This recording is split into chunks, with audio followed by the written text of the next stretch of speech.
नमस्कार दोस्तों, स्वागत है आप सभी का एक बार फिर से हमारी आज की इस वीडियो में। दोस्तों, कई बार हमारे आसपास कुछ ऐसी नकारात्मक शक्तियां मौजूद होती हैं जिनके बारे में हम अनुमान भी नहीं लगा पाते कि उससे क्या नुकसान हो सकते हैं। ऐसे ही वास्तु में आपको कई ऐसे उपाय बताए जाते हैं जिनसे आप किसी भी तरह की बुरी शक्ति को दूर रख सकती हैं और घर की सुख समृद्धि बनाए रख सकती हैं। तो दोस्तों, एक बार फिर से आपका स्वागत है। हे भगवान शिव, जो इस वीडियो को देख रहे हैं उसकी जन्म जन्मांतर की गरीबी को दूर कर देना।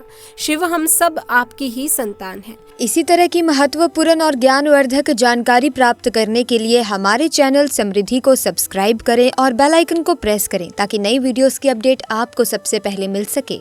दोस्तों, मर जाना लेकिन मुख्य द्वार पर भूल कर भी ऐसा जल मत छिड़कना, जैसे कि हम वीडियो में आपको बताने जा रहे हैं।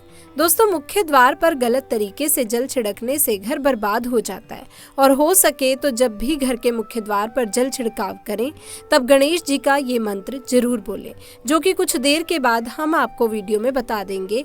और वीडियो में हम ये भी बताएंगे कि मंदिर में जो एक लोटा जल रखा जाता है उसका क्या करें। मंदिर का लोटा कैसा हो, पीतल का हो, तांबे का हो, और मंदिर में जो एक लोटा जल रखा जाता है उस जल का हम क्या करें। कुछ लोग करते हैं गलती और बाद में पछताते हैं। ऐसी गलती आप कभी मत करना, नहीं तो कंगाल हो जाओगे, बर्बाद हो जाओगे। मंदिर में एक लोटा जल ऐसे कभी मत रखना। दोस्तों, कुछ लोग यहाँ पर ऐसे भी होंगे जो इस वीडियो को बीच में छोड़ देंगे, परंतु गणेश जी भगवान का अपमान मत करना, वीडियो को अधूरा छोड़कर मत जाइएगा। इसीलिए आपको घर के मुख्य द्वार पर जल कैसे छिड़कना है इस कार्य विधि को पूरा ही देखें। आधा अधूरा ज्ञान देखने से समझ लेना आप भगवान का अपमान कर रहे हैं। दोस्तों, बहुत समय से आप लोगों के प्रश्न आ रहे थे कि मुख्य द्वार पर जल छिड़कने का सही समय क्या होता है और सही विधि क्या होती है, किस समय हमें जल छिड़कना चाहिए और क्या मुख्य द्वार पर जल छिड़कने के लिए स्नान करना आवश्यक है या बिना स्नान किए भी मुख्य द्वार पर जल का छिड़काव किया जा सकता है। झाड़ू लगाने से पहले या फिर झाड़ू लगाने के बाद जल छिड़कना चाहिए। और एक और प्रश्न आया है कि क्या पीरियड्स में हम अपने घर के मुख्य द्वार पर जल का छिड़काव कर सकते हैं या मुख्य द्वार पर दीप दान कर सकते हैं। और जल से ही जुड़ा हुआ एक और प्रश्न है आपका कि मंदिर में जो प्रतिदिन हम एक लोटा जल रखते हैं उस जल का हमें क्या करना चाहिए, किस प्रकार प्रयोग करना चाहिए। क्या हम उसे खाने में प्रयोग कर सकते हैं या फिर हम किसी पौधे में डाल सकते हैं। उस जल का उपयोग किस प्रकार से होना चाहिए। और कुछ लोगों का कहना यह है कि जब हम मुख्य द्वार पर जल छिड़कते हैं तो घर के अंदर की तरफ से जल छिड़के या फिर घर के बाहर की तरफ से जल छिड़काव करें। इसके बारे में कई लोग शंका में हैं। आज ये शंका भी दूर हो जाएगी। और मुख्य द्वार पर जल छिड़कने से संबंधित आपका अगला प्रश्न है कि कई ऐसे लोग हैं जो कि फ्लैट में रहते हैं, कुछ ऐसे लोग हैं जो कि किराए के मकान में रहते हैं, एक ही कमरे में रहते हैं, तो उन्हें अपने मुख्य द्वार पर दीप दान किस प्रकार से करना चाहिए, जल कहाँ छिड़कना चाहिए।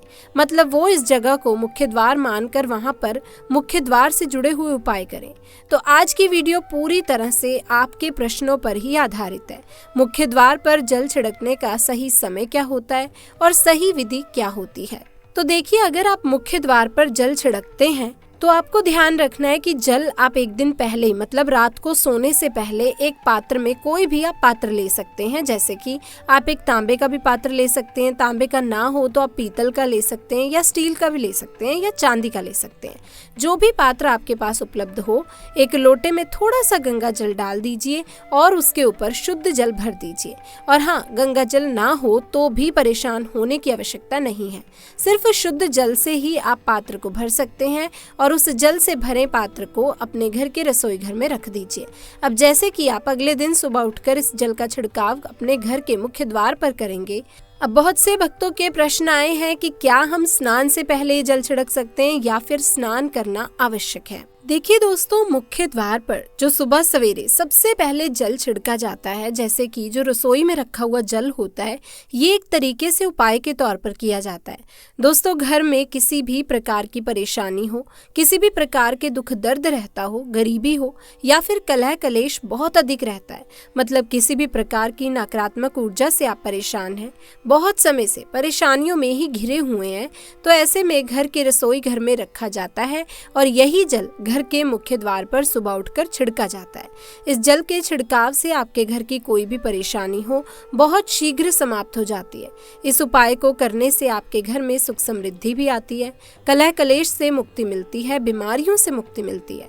मतलब देखिए, किसी भी प्रकार की मानसिक परेशानी हो, शारीरिक परेशानी हो, आर्थिक तंगी हो या फिर आपके घर में कोई वास्तु दोष हो, किसी भी प्रकार का ग्रह दोष हो, जैसे कि कई बार ऐसा होता है कि कई लोगों के ऊपर कई प्रकार के बुरे ग्रह दोषों का प्रभाव होता है, जिसकी वजह से घर में परेशानियां हमेशा बनी रहती हैं। तो ग्रह दोषों के प्रभाव से भी आपको मुक्ति मिलती है। वास्तु दोष और पितृ दोष भी समाप्त होता है। इसके साथ जैसे कि बहुत से लोगों के प्रश्न होते हैं कि उनके ऊपर किसी ने कुछ करवा दिया है, उनके परिवार में किसी भी प्रकार की पहले कोई परेशानी नहीं थी, लेकिन अभी कुछ समय से परेशानियां लगातार आती जा रही हैं और कोई रास्ता नहीं मिल रहा परेशानी से निकलने का। तो किसी के भी किए कराए तंत्र मंत्र का प्रभाव हो, किसी की बुरी नज़र का प्रभाव हो, तो भी आपके इस उपाय से मतलब इस एक लोटे जल से आपकी परेशानी स्वतः ही कुछ दिनों में समाप्त हो जाती है। तो ये घर की सभी परेशानियों से मुक्ति पाने का रामबाण और सबसे सरल, सबसे आसान उपाय होता है, जो हमारे शास्त्रों में वर्णित है। तो आप अपने घर के रसोई में 1 लोटा जल रखें, रात में भरकर और प्रातःकाल जल्दी उठकर उसी जल से अपने घर के मुख्य द्वार पर छिड़काव कीजिए। अब जैसे कि दोस्तों बहुत ही लोगों के प्रश्न आते हैं कि ये जल हमें किस समय अपने घर के मुख्य द्वार पर छिड़कना चाहिए। तो देखिए, सुबह सूर्योदय होने से पहले इस जल का छिड़काव आपके घर के मुख्य द्वार पर हो जाना चाहिए। आप चाहें इसके बाद आप शुद्ध जल से मतलब किसी भी दूसरे जल से अपने घर के मुख्य द्वार को धोते हैं तो कोई समस्या नहीं है, लेकिन इस जल का छिड़काव घर के मुख्य द्वार पर सूर्योदय होने से पहले हो जाना चाहिए। अब दोस्तों, जैसे आपका अगला प्रश्न है कि क्या हमें स्नान करके इस जल का छिड़काव अपने घर के मुख्य द्वार पर करना चाहिए या फिर बिना स्नान किए भी कर सकते हैं। देखिए, ये जो हम जल छिड़कते हैं मतलब ये एक उपाय होता है, तो इसे हम स्नान करने के बाद नहीं करते, सुबह जल्दी उठ के करते हैं और उठकर सबसे पहले घर की रसोई में जाएंगे। उसके बाद उस जल को लेकर आप घर के मुख्य द्वार पर पहुंच जाएं। मुख्य द्वार खोलकर मतलब मेन गेट खोल दीजिए और उसके बाद मुख्य द्वार पर इसी जल का छिड़काव कर दीजिए। और जल का छिड़काव करते समय अपने पितरों का ध्यान कीजिए, माँ लक्ष्मी का ध्यान कीजिए, क्योंकि कहा जाता है कि सुबह सुबह माँ लक्ष्मी प्रत्येक द्वार पर आती हैं, सबके द्वार पर आती हैं। जिनके भी द्वार खुले होते हैं, जिनके घर में जल का छिड़काव मुख्य द्वार पर हुआ रहता है, उसके घर में प्रवेश कर पाती हैं। तो महालक्ष्मी अपने मन में ध्यान कीजिए और एक तरह से प्रार्थना कीजिए कि हे माँ लक्ष्मी, आप मेरे घर में प्रवेश करें, मैं आपका स्वागत करने के लिए तैयार हूँ। और इसके बाद अपने पितरों का ध्यान कीजिए, क्योंकि हमारे घर की दहलीज होती है, वहीं पर पितरों का वास माना जाता है। तो जब आप दहलीज पर जल के छींटे देते हैं तो आपके पितृ बहुत प्रसन्न हो जाते हैं और उनका आशीर्वाद भी आपको प्राप्त होता है। तो सुबह जो आप जल छिड़कें, इसके लिए स्नान करने की आवश्यकता नहीं है, बिना स्नान किए भी कर सकते हैं। दोस्तों, वीडियो में आगे बढ़ने से पहले आपसे छोटा सा निवेदन है कि कमेंट बॉक्स में जय माँ लक्ष्मी अवश्य लिखें। महालक्ष्मी जी के जो भी भक्त इस वीडियो को देख रहे हैं, उनके घर में सुख समृद्धि आए, उनके घर में कोई भी परेशानी ना आए और पूरा परिवार सुख शांति से अपना जीवन यापन करे और उसके मन में जो भी मनोकामना है वो पूरी हो जाए। अब दोस्तों, आपका अगला प्रश्न है कि क्या झाड़ू लगाने के बाद हमें जल का छिड़काव करना चाहिए या फिर झाड़ू लगाने से पहले भी जल का छिड़काव कर सकते हैं। तो देखिए, जैसे मैंने आपको पहले ही बताया था कि उठने के बाद सबसे पहला कार्य जो आपको करना है वो जल का छिड़काव ही करना है। उसके बाद आप झाड़ू लगा सकते हैं, लेकिन एक चीज का ध्यान रखिए, जब हम सोकर उठते हैं तो सबसे पहले बिस्तर पर बैठे हुए ही अपने दोनों हथेलियों को जोड़कर और दोनों हथेलियों को सामने से जोड़कर पूरी हथेली को देखा जाता है। उसमें माँ लक्ष्मी का ध्यान किया जाता है, उसके साथ ही 5 देवताओं का ध्यान किया जाता है। 5 देवता कौन कौन से होते हैं? माँ दुर्गा, भगवान शिव, भगवान श्री हरि विष्णु, गणपति गजानन और भगवान सूर्य देवता। 5 देवताओं का ध्यान हम अपने हाथों में ही करते हैं, हथेलियों में करते हैं। क्रागे वस्ते लक्ष्मी, कर मध्य सरस्वती, कर मूले तू गोविंदा, प्रभाते कर दर्शनम। तो दोस्तों इस मंत्र का उच्चारण आप चाहें तो कर सकते हैं, नहीं करते हैं तो भी कोई बात नहीं। अपने इष्ट देवता का और 5 देवताओं का ध्यान अपनी हथेलियों में ही कर लीजिए। उसके बाद दोनों हाथ जोड़कर सभी देवी देवताओं को प्रणाम किया जाता है और उसके बाद अपने हाथ से पृथ्वी का स्पर्श करते हैं, धरती को छूकर प्रणाम करते हैं 2 बार या 3 बार और उसके बाद अपना दाहिना पांव पृथ्वी पर रखते हैं। उसके बाद ही बाकी के जो सभी कार्य होंगे वो उसके बाद ही किए जाएंगे।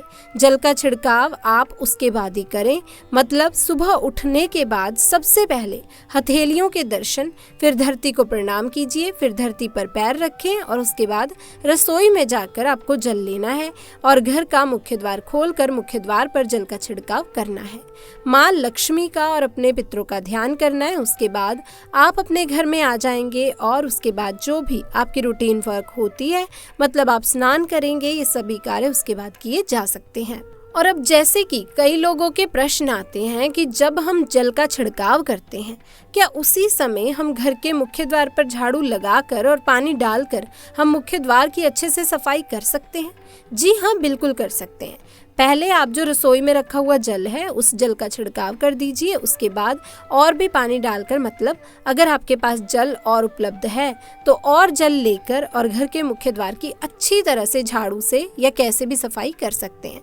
और कई लोगों के प्रश्न आए हैं कि हम किसी फ्लैट में रहते हैं या फिर किसी ऐसे कमरे में रहते हैं, किराए के कमरे में, कि हमारे पास एक ही कमरा है, तो हम जल का छिड़काव या फिर दीपदान कहाँ पर करें, किसे हम अपना मुख्य द्वार माने। देखिए दोस्तों, जो आपका अपना कमरा है या फिर जो फ्लैट है आपका, जहाँ पर आपका नेम प्लेट लगा हुआ है, आप उसी स्थान पर दीपदान करेंगे और उसी स्थान पर आपको जल का छिड़काव करना है। मतलब यहाँ पर अगर एक ही कमरे का मकान है तो आपके कमरे का दरवाज़ा है, वहीं पर आपको थोड़ा सा जल छिड़कना है और वहीं पर आप दीपदान भी करें। जो कि मुख्य द्वार से जुड़े हुए उपाय होते हैं वो आप अपने घर के, मतलब जो अपना कमरा होता है उसके बिल्कुल दरवाजे के पास ही करें। दोस्तों बाकी जल का छिड़काव आप कभी भी कर सकते हैं। और अब आपका प्रश्न है कि क्या मंदिर में जो हम जल रखते हैं क्या वो रखना जरूरी है, और अगर हम रखते हैं तो उस जल का क्या करें। देखिए, मंदिर में जल रखना बहुत जरूरी है। जल एक ऐसी चीज होती है जिसमें सभी प्रकार की जो एनर्जी होती है अब्जॉर्ब हो जाती है, और जो हम पूजा पाठ करते हैं, मंत्रों का जप करते हैं या वहाँ पर प्रार्थना करते हैं, जो भी हमारे मन की कामना भी होती है भगवान से कहते हैं, तो सभी चीजें उस जल में समाहित हो जाती हैं। इसीलिए पूजा करने से पहले घर के मंदिर में 1 लोटा जल रखा जाता है और उसके बाद दीपदान, मतलब एक दीप प्रज्वलित कर दिया जाता है। ये अग्नि और जल एक तरह से बैलेंस भी हो जाता है और इसके लिए शास्त्रों के अनुसार घर के मंदिर में 1 लोटा जल भी हमेशा होना चाहिए और दीपक भी प्रज्वलित करना चाहिए।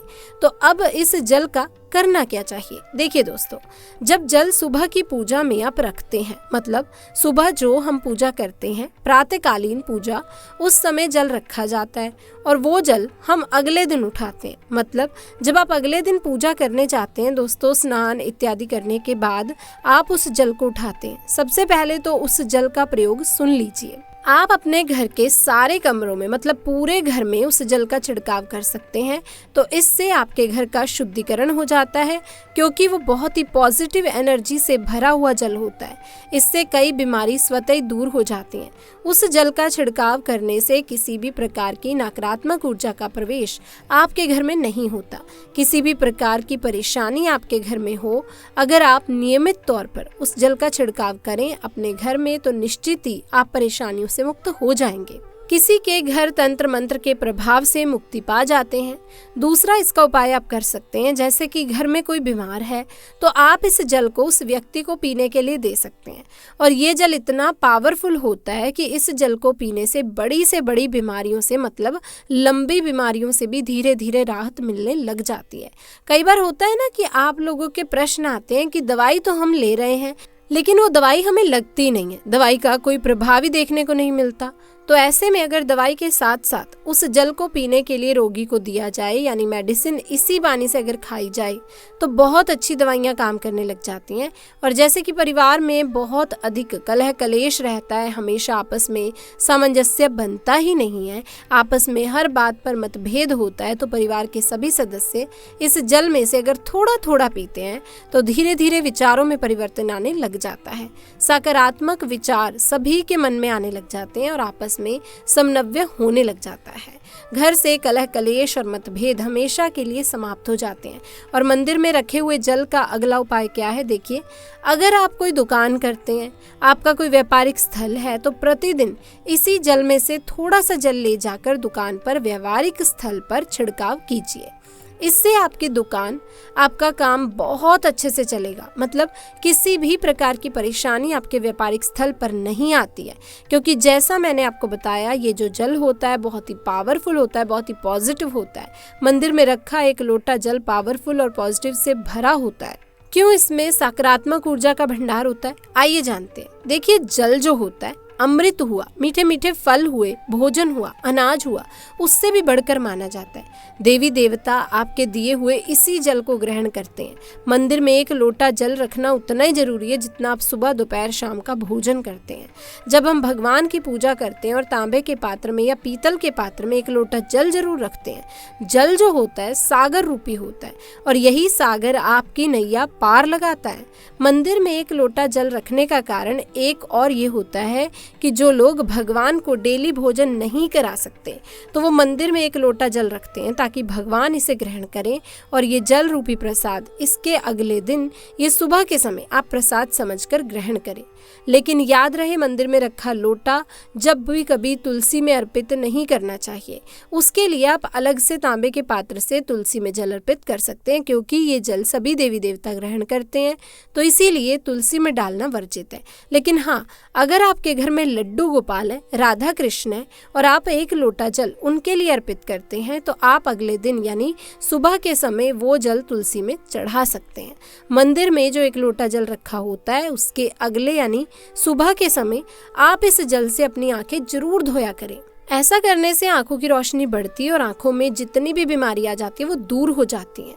शास्त्रों के अनुसार जो लोग मंदिर में एक लोटा जल भरकर नहीं रखते, तो उनके घर में अकाल पड़ जाता है, घर कंगाल हो जाता है, बर्बाद हो जाता है, परिवार में मुसीबतें आ जाती हैं और गरीबी का आगमन हो जाता है। आप चाहें तो एक लोटा जल में पुष्प आदि डालकर रख सकते हैं, बहुत ही शुभ माना जाता है।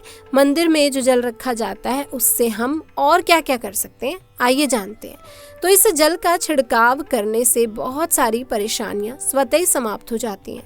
जैसे अगर आपकी दुकान पर किसी की नज़र लगी है, बहुत से लोगों के प्रश्न आते हैं कि हमारे काम को किसी ने बांध दिया है, मतलब किसी की बुरी नज़र ऐसी लग गई है कि पहले तो दुकान बहुत अच्छी चलती थी, अब नहीं चल रही है, तो आप इस उपाय को कर सकते हैं। निश्चित ही बहुत जल्द ही आपको परेशानियों से मुक्ति मिल जाती है और दिन दोगुनी रात चौगुनी आपके व्यापार में तरक्की होती है। और हाँ, मंदिर में रखे हुए जल को आप अपने घर की रसोई में खाना बनाने में, पीने में भी उपयोग कर सकते हैं।